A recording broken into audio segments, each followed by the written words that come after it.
ఒక కాపు నాయకుడు ఇంటి మీదకొచ్చి మీరు దౌర్జన్యం చేసి మేము చాలా ధైర్యవంతులం అని చెప్పాలనుకుంటున్నారు. మీ ధైర్యం రావడానికి కానీ మీరు అధికారంలో రావడానికి కానీ కాపులు సహకరించలేదని నేను చాలా స్పష్టంగా ప్రశ్నిస్తున్నాను.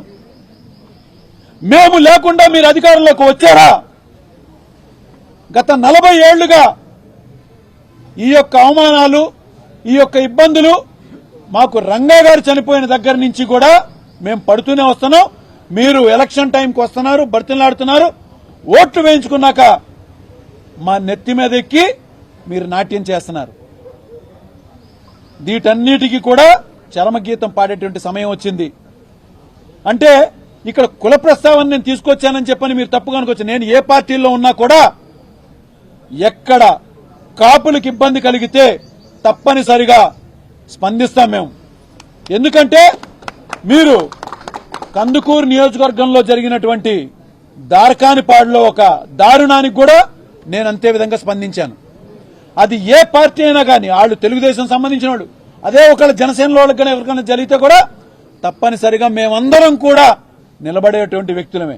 ఇవాళ ఎందుకు ఈ యొక్క ఘటనని ఒక కాపు నాయకుడు ఇంటి మీద జరిగిందని చెప్పని ఎందుకు ఇంత స్పష్టంగా తీసుకురావాల్సి వస్తుందంటే, ఇంతమంది చుట్టూ ఉన్నటువంటి ఒక సెంట్రల్ మినిస్టర్ కానీ, ఈ ఎమ్మెల్యేలు కానీ ఏమీ చేయలేమనే కదా ధైర్యం మీకు. చెప్తున్నా, మీకు గతాలు మర్చిపోయి ఉండుంటారేమో, ఒక్కసారి గుర్తు చేయదలుచుకున్నాను. 1988 కాపుల నుంచి ఎదుగుతున్నటువంటి పేద ప్రజల అండతో ఒక కాపు నాయకుడిని కూడా ఆ రోజున వంగవీటి మోహన్ రంగా గారిని కూడా ఇంతే కక్షపూరితంగా చంపారు. దాని యొక్క పర్యవసానం ఎక్కడికి వెళ్ళింది? 89లో మీరు అధికారాన్ని కోల్పోయారు. అవునా కాదా? ఇంకొక రెండో ఉదాహరణ చెప్తున్నా. 2016లో 14లోనేమో మీరు ఏదో కాపులకు చేస్తామని బూటకపు మాటలు చెప్పి 2016లో చేయలేదని దాన్ని నిలదీసినటువంటి ముద్రగడ గారిని, వాళ్ళ కుటుంబాన్ని కూడా ఇంతే దారుణంగా మీరు చిత్రహింసలు పెట్టారు. దాని పర్యవసానం 2019లో అధికారాన్ని కోల్పోయారు.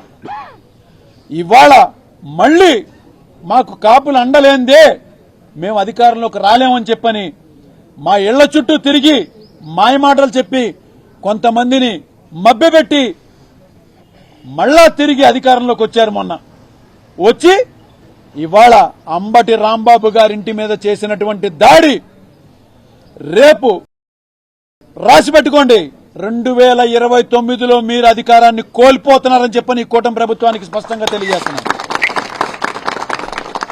దీన్ని బట్టి చూస్తే ఎక్కడ ఏ సంవత్సరం మీరు అధికారంలోకి వచ్చి మీరు కాపుల యొక్క ఇళ్ల మీద దౌర్జన్యం చేసిన వెంటనే కూడా ఆ తర్వాత వచ్చే ఎలక్షన్స్ లో మీరు అధికారాన్ని కోల్పోయారు. ఇవాళ రాంబాబు గారింటి మీద కూడా దీన్ని అదే విధంగా చూస్తున్నాం. అంబటి రాంబాబు గారిని ఇక్కడ నడిబొడ్డున ఇంట్లో ఉంచి గుంటూరు మధ్యలో మేమేదో దౌర్జన్యం చేసేశాం అని చెప్పని గల్లా మాధవి గారు, గల్లా రామచంద్రరావు గారు గల్లా ఎగరేస్తున్నారు. చెప్తున్నాం, పాత జ్ఞాపకాలను ఒకసారి గుర్తు తెచ్చుకోమని ఒక్కసారి చెప్తున్నాం. రెచ్చగొట్టకండి. రెచ్చగొడితే ఒక్క క్షణం మేము కన్నెర చేస్తే ఒక్క క్షణం పట్టదు మీ ఇళ్లు గాని అవి గాని ధ్వంసం చేయడానికి. మాదా సంస్కృతి కాదు. కానీ రెచ్చగొడితే గాజులు తొడుక్కునైతే మాత్రం కూర్చోలేదని చెప్పని చాలా స్పష్టంగా తెలియజేస్తున్నాను. ఆయన్ని, రాంబాబు గారిని కేవలం ప్రశ్నించినందుకే 35 కేసులు పెట్టారు. మరి ఇంటి మీద దాడి చేసి 6 గంటల పాటు ఇంత దౌర్జన్యాన్ని సృష్టించి ఇంత దమనకాండ చేసినటువంటి వాళ్ళకి స్టేషన్ బెయిల్ ఇచ్చి పంపించారు. 35 కేసుల్ని మరి పొన్నవాళ్ళు సుధాకర్ గారు, మా లాయర్ గారు డస్ట్బిన్ లో వేస్తున్నాం చూడండి అని చెప్పని కేవలం 2 వారాల వ్యవధిలోనే ఆయన మీద పెట్టిన కేసులన్నింటినీ కూడా డస్ట్బిన్ లో వేయించారు. మరి అవన్నీ తప్పుడు కేసులు కాదా?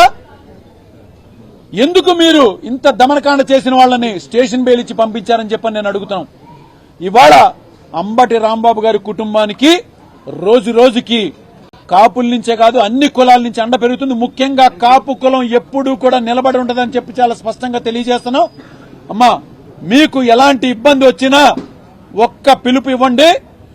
ఏదైతే గల్లా ఎగరేసిన వాళ్ళ ఇల్లుని తెల్లి వాళ్ళ గల్లా చిరిగిపోయే విధంగా కొట్టమన్నా దమనకాండ చేయడానికి ఒక్క నిమిషం కూడా పట్టదని చెప్పని చెప్తున్నాము. మరొక్కసారి ఈ యొక్క ఇలాంటి ఘటనలు కానీ ఎక్కడైనా కాపు కుటుంబాల మీద కానీ ఎక్కడైనా కానీ చేశారని తెలిసిందా, ఇక అదే మీ అందరికీ చివరి రోజు అని చెప్పని కూడా నేను చాలా స్పష్టంగా తెలియజేస్తున్నాను.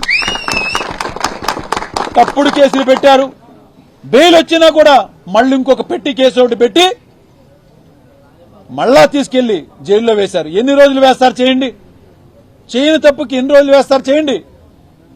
ఎప్పటికైనా బయటికి రాక తప్పదు.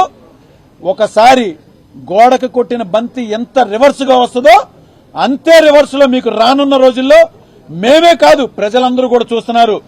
తప్పనిసరిగా మీరు చేస్తున్నటువంటి ఒక తప్పుడు ప్రచారానికి మీ యొక్క సులాభాల కోసం, రాజకీయ లబ్ధి కోసం ఇంతటి నీచమైన దుష్ప్రచారానికి ఒడిగడుతున్నటువంటి మీ అందరికీ కూడా 2029 ఏ కులం ద్వారా మీరు బలం పుంజుకుని అధికారంలోకి వచ్చారో మేమందరం ఏకమయ్యి మిమ్మల్ని భూస్థాపితం చేస్తామని చెప్పని 2029లో తిరిగి మీరు అధికారాన్ని కోల్పోతున్నారని చెప్పని చాలా స్పష్టంగా తెలియజేస్తున్నాను. దీనికి కాపు కులం మొత్తం కూడా ఏకతాటి మీదకి వచ్చి పనిచేస్తుందని చెప్పని నేను చాలా స్పష్టంగా తెలియజేస్తున్నాను. జోహార్ విఎం రంగా, జోహార్ బెబ్బులి రంగా, వర్ధిల్లాలి కాపు ఐక్యత. ఇవాళ దీనికి అనేక గ్రామాల నుంచి జగ్గైపేట, విసనపేట, తిరువూరు, అమరావతి చుట్టుపక్కల గ్రామాలు, ఇటు గుంటూరు జిల్లాలో ఎంతో మంది పెద్దలు అందరూ కూడా వచ్చి మా యొక్క సంఘీభావాన్ని తెలియజేయడమే కాకుండా అండగా ఉంటామని కాకుండా రానున్న రోజుల్లో ఈ చేసినటువంటి ఈ ఘటనకి పూర్తి స్థాయిలో దీనికి సరైన సమాధానం చెప్తాము. అలాగే ఇక్కడ లోకల్ ఎమ్మెల్యే మాధవి గారికి కూడా సరైన సమయంలో సరైన సమాధానం కూడా అమ్మ మీకు కూడా చెప్తాం. తొందర ఏం పడద్దు, మీరే ఎగరేసినటువంటి గల్లాకి ఏం చేయాలో ఎలా సమాధానం చెప్పాలో తప్పనిసరిగా మేము చేసి చూపిస్తాం.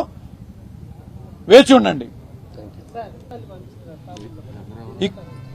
ఇక్కడ నేను మాట్లాడింది కూడా మీకు ఇందాక చెప్పానండి. నేను ప్రతి ఒక్క మనిషి ఇక్కడ ఉన్నటువంటి వాళ్ళందరూ కూడా ఒక్కొక్క పార్టీలో ఉన్నాళ్లే, కానీ ఇవాళ మేము స్పందించినటువంటి దానికి జనసేన వాళ్ళకి కూడా ఇలాంటి పరిస్థితి వచ్చినా కూడా మేము కంపల్సరీ నిలబడతాం.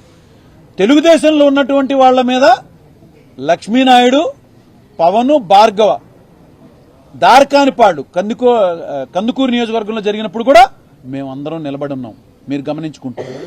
ఇక్కడ రాంబాబు గారి మీద జరిగింది కూడా మేము ఆ దృష్టిలోనే చూస్తున్నాం. ఎందుకు అలా చూశాము అంటే ఆయన చుట్టూ పన్నినటువంటి ఏదైతే దమనకాండకి దగ్గరుండి చేయించిన వాళ్ళందరూ కూడా ఎవరో మీకు తెలుసు, మాకు తెలుసు. దీని వెనకాల ఉన్నటువంటి ప్రభుత్వం ఏదైతే కూటమిలో ముఖ్య పాత్ర పోషిస్తున్నటువంటి కూటమిలో ఎవరయ్యా అంటే తెలుగుదేశం పార్టీ. మరి పవన్ కళ్యాణ్ గారు అండ చూసుకుని చేస్తున్నారంటున్నారు. అసలు పవన్ కళ్యాణ్ గారికి కూటమిలో గుర్తింపు ఎక్కడుందని చెప్పని నేను చాలా స్పష్టంగా అడుగుతున్నాను. ఇవాళ మోడీ గారు 2వ దశ వచ్చినప్పుడు అమరావతికి పవన్ కళ్యాణ్ గారి ఇన్విటేషన్ ఎక్కడుందండి? అక్కడ సిఆర్డీఏ బిల్డింగ్ కట్టారండి. అక్కడ శిలాఫలకం మీద పవన్ కళ్యాణ్ గారి పేరు ఎక్కడుందండి డిప్యూటీ సీఎంగా? ఎక్కడ వైజాగ్ లో జరిగినటువంటి ఒక ఇంటర్నేషనల్ సమిట్ జరిగింది, అక్కడ పవన్ కళ్యాణ్ గారు కనిపించారండి మీకు ఎవరికన్నా? ఇలాగా సరైన అవకాశం ఉన్న ఎక్కడైతే కూటమి గుర్తింపు ఇవ్వాల్సిన చోట పవన్ కళ్యాణ్ గారిని పెట్టకుండా ఇలాంటి వాటికి ఒకవేళ పవన్ కళ్యాణ్ గారిని వాడుతున్నారని అనుకుంటే ఈ కాపులందరూ పవన్ కళ్యాణ్ గారు వెనక ఉండరండి. ఇప్పటికే చాలా చోట్ల ఆయనకు కూడా వ్యతిరేకత వస్తుంది. దీని మీద ఆయన స్పందించలేదని మా సోదరి అడిగిందండి మీడియా ముఖంగా. పవన్ కళ్యాణ్ గారు మీ అండ చూసుకునే రెచ్చిపోతున్నారని చెప్పని కూడా మౌనిక గారు చాలా స్పష్టంగా అడిగారు. ఇవాల్టి వరకు ప్రెస్ మీట్ గానీ ఆయన ఎదురొచ్చి ఒక మాట తప్పు జరిగిందని చెప్పలేదంటే ఎవరినైనా నిలదీస్తాం. ఆయన కాదు, వాళ్ళ అన్నదమ్ములు మొత్తం కట్టగట్టుకుని వచ్చి ఈసారి గన మీరు కూటమికి సపోర్ట్ ఇవ్వండి అంటే మాత్రం చెప్పాను కదండి. 88 తర్వాత రిజల్ట్ 89లో ఏం జరిగింది, 2016లో ముద్రగడ గారి తర్వాత 19లో ఏం జరిగింది, ఇవాళ ఈ ఘటన తర్వాత 29లో కూడా రిపీట్ అవుతుంది. తప్పనిసరిగా కూటమి అనేది ముఖ్యంగా తెలుగుదేశం పార్టీ తన అధికారాన్ని కోల్పోతుందనేది మాత్రం చాలా స్పష్టంగా తెలియజేస్తున్నాం.